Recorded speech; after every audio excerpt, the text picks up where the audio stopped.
There are two kinds of people in this world: those who have mapped the hand from the palm side and those who have mapped the hand from the back, as seen in this picture. I say that those who have mapped the hand from the back are light years ahead of those who have mapped the hand off the palm when it comes to hand movement. There will be problems with regard to movement on all four sides of the palm if the hand is palm mapped. Here's why. Let's look to the palm side first. Hold your hand in front of you, palm up. Notice that the first set of finger joints near the tips is at creases. So is the second. However, the third set of creases are not at joints. Though people who have mismapped the hand as basically a palm with fingers off one side, a thumb off another side, and a wrist off another side will try to move their fingers at those creases, because they will have them mapped as the third set of joints.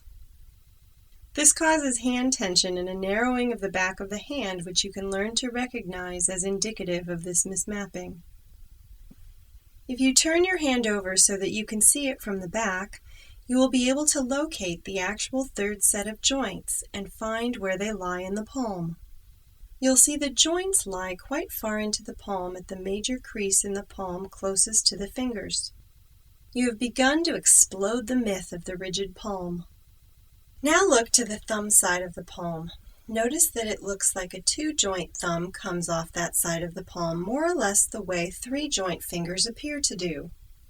People who have it mapped this way will display a prominent second knuckle in the thumb and an immobile first joint at the wrist, and fail to include in their body map the first bone of the thumb.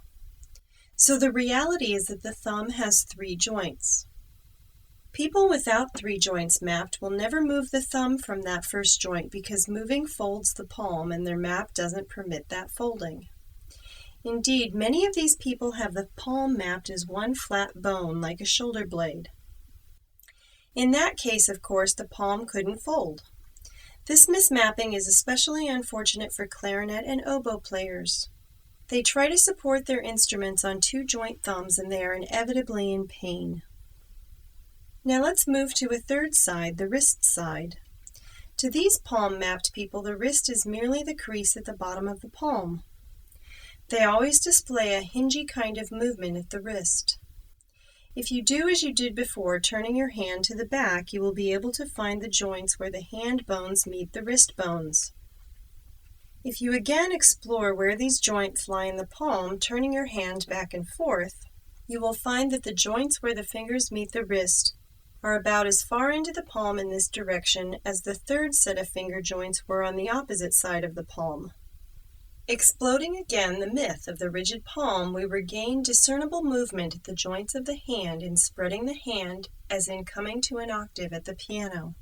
Now let's go to the fourth side, the little finger side.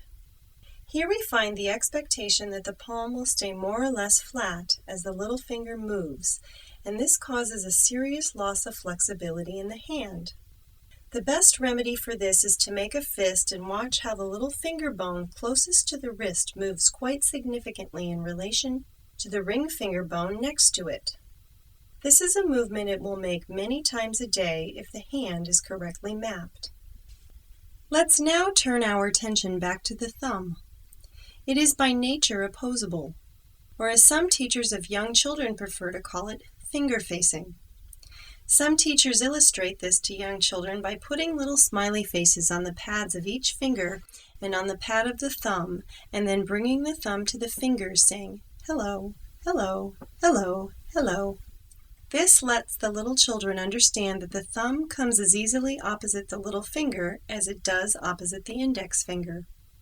That is, if there isn't some mismapping of the hand or tension in the hand.